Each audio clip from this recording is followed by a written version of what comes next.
Good morning students.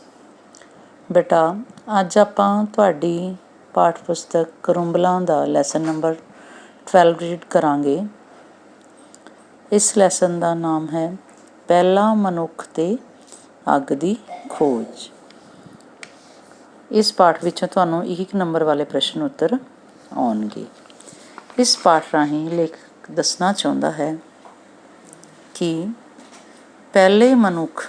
ਪਹਿਲੇ ਮਤਲਬ ਪੁਰਾਣੇ ਸਮੇਂ ਦੇ ਮਨੁੱਖ ਅਤੇ ਅੱਜ ਦੇ ਮਨੁੱਖ ਵਿੱਚ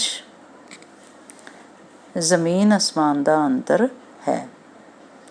ਮਨੁੱਖ ਆਪਣੇ ਦਿਮਾਗ ਦੇ ਸਹਾਰੇ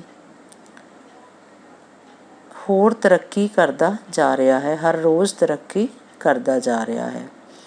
ਆਉਣ ਵਾਲੇ ਸਮੇਂ ਵਿੱਚ ਹੋਰ ਵੀ ਤਰੱਕੀ ਕਰੇਗਾ। ਅਤੇ ਜਿਵੇਂ ਕਿ ਇਸ ਪਾਠ ਦੇ ਨਾਂ ਤੋਂ ਹੀ ਕਲੀਅਰ ਹੈ, ਪਹਿਲਾ ਮਨੁੱਖ, ਪੁਰਾਣੇ ਸਮੇਂ ਦਾ ਮਨੁੱਖ ਅਤੇ ਅੱਗ ਦੀ ਖੋਜ। ਪੁਰਾਣੇ ਸਮੇਂ ਦੇ ਮਨੁੱਖ ਨੇ ਅੱਗ ਦੀ ਖੋਜ ਕਿਵੇਂ ਕੀਤੀ, ਇਸ ਬਾਰੇ ਇਸ ਪਾਠ ਵਿੱਚ ਦੱਸਿਆ ਗਿਆ ਹੈ। ਅਤੇ ਨਾਲ ਦੱਸਿਆ ਹੈ ਕਿ ਅੱਗ ਦੀ ਖੋਜ ਕਰਨ ਤੋਂ ਬਾਅਦ ਉਸ ਤੋਂ ਉਸਨੇ ਕੀ ਲਾਭ ਲਏ ਅਤੇ ਮਨੁੱਖ ਨੇ ਕਿਸ ਦੇ ਸਹਾਰੇ ਤਰੱਕੀ ਕੀਤੀ, ਇਹ ਵੀ ਇਸ ਪਾਠ ਵਿੱਚ ਦੱਸਿਆ ਗਿਆ ਹੈ। ਆਓ ਆਪਾਂ ਪਾਠ ਪੜ੍ਹੀਏ। ਪਿਆਰੇ ਬੱਚਿਓ, ਜਦੋਂ ਮਨੁੱਖ ਧਰਤੀ 'ਤੇ ਆਇਆ, ਇਸ ਦਾ ਰਹਿਣ ਸਹਿਣ, ਖਾਣ ਪੀਣ, ਬੋਲ ਚਾਲ ਅਤੇ ਸਮੁੱਚੀ ਜੀਵਨ ਸ਼ੈਲੀ ਅੱਜ ਵਾਂਗ ਨਹੀਂ ਸੀ। ਜਦੋਂ ਮਨੁੱਖ ਇਸ ਧਰਤੀ 'ਤੇ ਆਇਆ ਤਾਂ ਉਹਦਾ ਰਹਿਣਾ ਸਹਿਣਾ, ਖਾਣਾ ਪੀਣਾ, ਬੋਲ ਚਾਲ, ਜੀਵਨ ਸ਼ੈਲੀ, ਜੀਵਨ ਜਿਉਣ ਦਾ ਢੰਗ ਇਸ ਤਰ੍ਹਾਂ ਨਹੀਂ ਸੀ ਜਿਵੇਂ ਅੱਜ ਹੈ। ਅੱਜ ਨਾਲੋਂ ਬਹੁਤ ਵੱਖਰਾ ਸੀ। ਅੱਜ ਦੀ ਜ਼ਿੰਦਗੀ ਤੱਕ ਪਹੁੰਚਣ ਨੂੰ ਮਨੁੱਖ ਨੂੰ ਲੱਖਾਂ ਸਾਲ ਲੱਗ ਗਏ। ਜਿਵੇਂ ਅੱਜ ਅਸੀਂ ਜ਼ਿੰਦਗੀ ਜਿਉ ਰਹੇ ਹਾਂ, ਇੱਥੋਂ ਤੱਕ ਪਹੁੰਚਣ ਲਈ ਮਨੁੱਖ ਨੂੰ ਲੱਖਾਂ ਸਾਲ ਲੱਗੇ ਹਨ। ਅਸਲ ਵਿੱਚ ਪਹਿਲੇ ਮਨੁੱਖ ਅਤੇ ਜਾਨਵਰਾਂ ਵਿੱਚ ਬਹੁਤ ਜ਼ਿਆਦਾ ਫਰਕ ਨਹੀਂ ਸੀ ਲੱਗਦਾ। ਉਹ ਸਾਰੀਆਂ ਹਰਕਤਾਂ ਜਾਨਵਰਾਂ ਵਾਂਗ ਹੀ ਕਰਦਾ ਸੀ। ਉਹ ਜਾਨਵਰਾਂ ਵਾਂਗ ਦਰੱਖਤਾਂ 'ਤੇ ਰਹਿੰਦਾ, ਦਰੱਖਤ, ਰੁੱਖ, ਪੇੜਾਂ 'ਤੇ ਰਹਿੰਦਾ ਸੀ। ਕੱਚਾ ਮਾਂਸ ਖਾਂਦਾ ਅਤੇ ਸਾਰਾ ਦਿਨ ਦੌੜਿਆ ਫਿਰਦਾ, ਭੱਜਿਆ ਫਿਰਦਾ ਸੀ।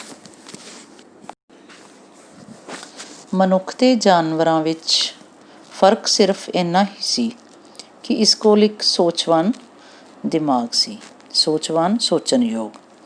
ਮਨੁੱਖ ਔਰ ਜਾਨਵਰਾਂ ਵਿੱਚ ਕੀ ਫਰਕ ਸੀ ਕਿ ਮਨੁੱਖ ਕੋਲ ਸੋਚਣਯੋਗ ਦਿਮਾਗ ਸੀ, ਉਹ ਸੋਚ ਸਕਦਾ ਸੀ। ਕੁਦਰਤ ਨੇ, ਨੇਚਰ ਨੇ ਇਸਨੂੰ ਇੱਕ ਸੋਚਵਾਨ ਦਿਮਾਗ ਦੇ ਕੇ ਧਰਤੀ 'ਤੇ ਭੇਜਿਆ ਸੀ। ਇਹ ਜੋ ਮਨੁੱਖ ਨੇ ਇੰਨੀ ਤਰੱਕੀ ਕੀਤੀ ਹੈ, ਆਪਣੇ ਇਸ ਸੋਚਵਾਨ ਦਿਮਾਗ ਦੇ ਸਿਰ 'ਤੇ ਹੀ ਕੀਤੀ ਹੈ। ਮਨੁੱਖ ਨੇ ਜੋ ਇੰਨੀ ਤਰੱਕੀ ਕੀਤੀ ਹੈ, ਇਹ ਸਾਰਾ ਕੁਝ ਕੀ ਹੈ ਕਿ ਕਿਸ ਕਰਕੇ ਸੰਭਵ ਹੋਇਆ? ਉਸਦੇ ਸੋਚਣਯੋਗ ਦਿਮਾਗ ਕਰਕੇ ਸੰਭਵ ਹੋਇਆ ਕਿ ਉਹਨੇ ਸੋਚਿਆ। ਮਨੁੱਖ ਦੀ ਸਭ ਤੋਂ ਵੱਡੀ ਪ੍ਰਾਪਤੀ, ਅਚੀਵਮੈਂਟ ਅੱਗ ਦੀ ਖੋਜ ਸੀ। ਖੋਜ, ਤਲਾਸ਼। ਅੱਗ ਦੀ ਖੋਜ ਨੇ ਮਨੁੱਖ ਦੀ ਜ਼ਿੰਦਗੀ ਵਿੱਚ ਇੱਕ ਨਵਾਂ ਮੋੜ ਲੈ ਆਂਦਾ। ਅਸੀਂ ਵੇਖਦੇ ਹਾਂ, ਜਦੋਂ ਵੀ ਅਸਮਾਨੀ ਬਿਜਲੀ ਕੜਕਦੀ ਹੈ ਤਾਂ ਕਈ ਵਾਰ ਹੇਠਾਂ ਪਏ ਘਾਹ ਫੂਸ ਨੂੰ ਅੱਗ ਲੱਗ ਜਾਂਦੀ ਹੈ। ਜਦੋਂ ਅਸਮਾਨ ਵਿੱਚ ਬਿਜਲੀ ਚਮਕਦੀ ਹੈ ਤਾਂ ਨੀਚੇ ਜਿਹੜਾ ਘਾਹ ਫੂਸ ਪਿਆ ਹੁੰਦਾ ਹੈ, ਉਹਦੇ ਵਿੱਚ ਅੱਗ ਲੱਗ ਜਾਂਦੀ ਹੈ। ਅਜਿਹਾ ਲੱਗਦਾ ਹੈ ਕਿ ਅੱਗ ਦੀ ਖੋਜ ਉਸਨੇ ਅਸਮਾਨੀ ਬਿਜਲੀ ਰਾਹੀਂ ਹੀ ਕੀਤੀ ਹੋਵੇਗੀ, ਕਿ ਅੱਗ ਦੀ ਜਿਹੜੀ ਖੋਜ ਉਹਨੇ ਕੀਤੀ ਹੋਵੇਗੀ ਉਹ ਅਸਮਾਨ ਵਿੱਚ ਚਮਕਦੀ ਬਿਜਲੀ ਨੂੰ ਦੇਖ ਕੇ ਹੀ ਕੀਤੀ ਹੋਵੇਗੀ। ਉਸਨੇ ਅੱਗ ਦੇ ਫਾਇਦਿਆਂ ਨੂੰ ਜਾਣਿਆ ਹੋਵੇਗਾ, ਫਾਇਦੇ, ਲਾਭ। ਉਸਨੇ ਕੱਚਾ ਮਾਂਸ ਪਕਾ ਕੇ ਖਾਣਾ ਸ਼ੁਰੂ ਕੀਤਾ ਹੋਵੇਗਾ।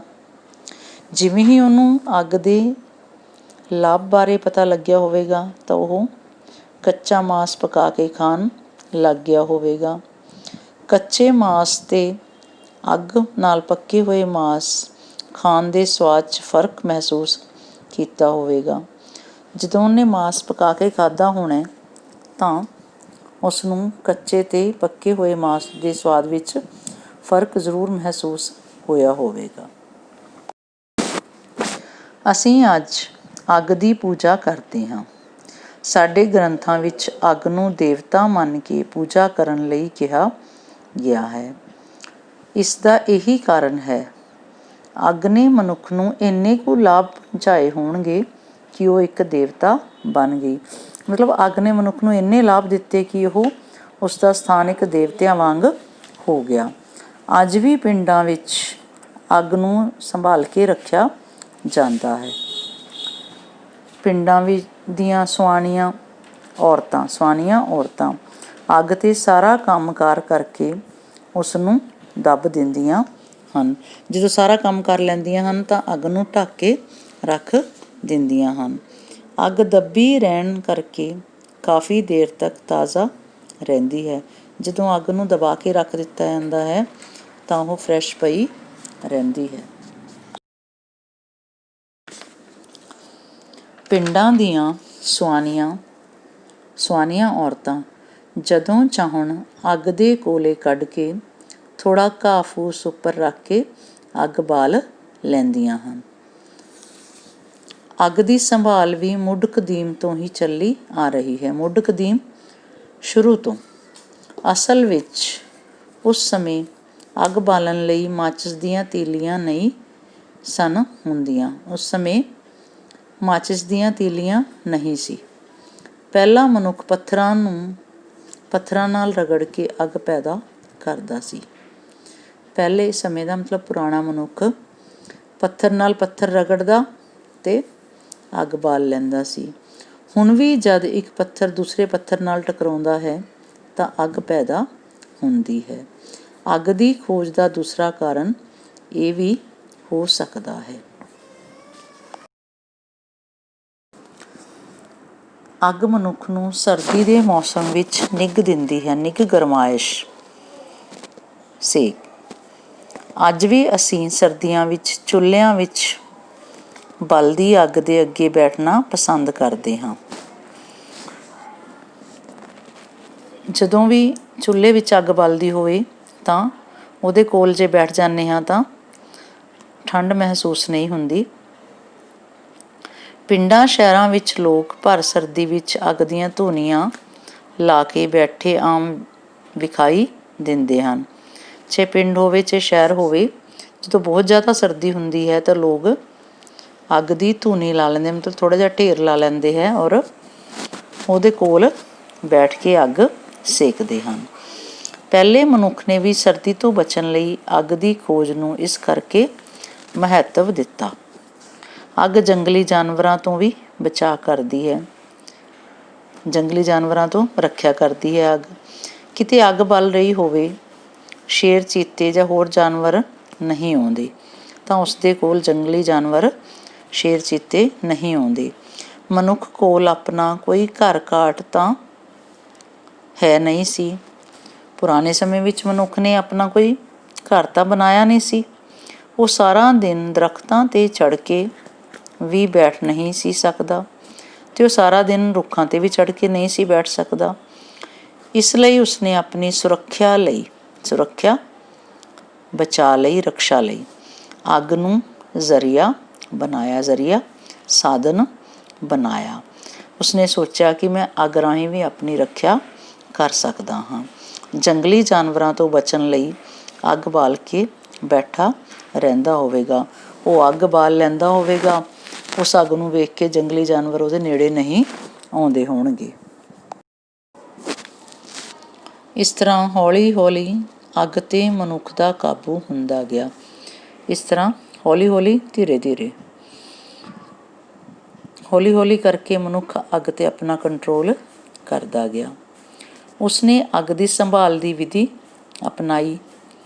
ਉਹਨੂੰ ਢੰਗ ਆ ਗਿਆ ਕਿ ਅੱਗ ਨੂੰ ਕਿਵੇਂ ਸੰਭਾਲ ਕੇ ਰੱਖਣਾ ਹੈ।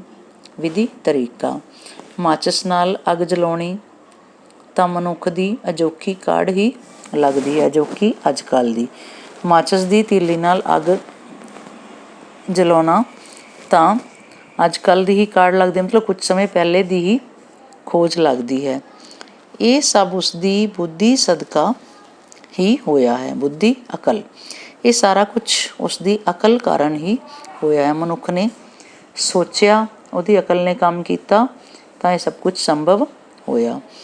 ਅੱਗ ਦੀ ਖੋਜ ਦੇ ਨਾਲ ਨਾਲ ਮਨੁੱਖ ਨੇ ਹਥਿਆਰ ਵੀ ਬਣਾਉਣੇ ਸ਼ੁਰੂ ਕੀਤੇ।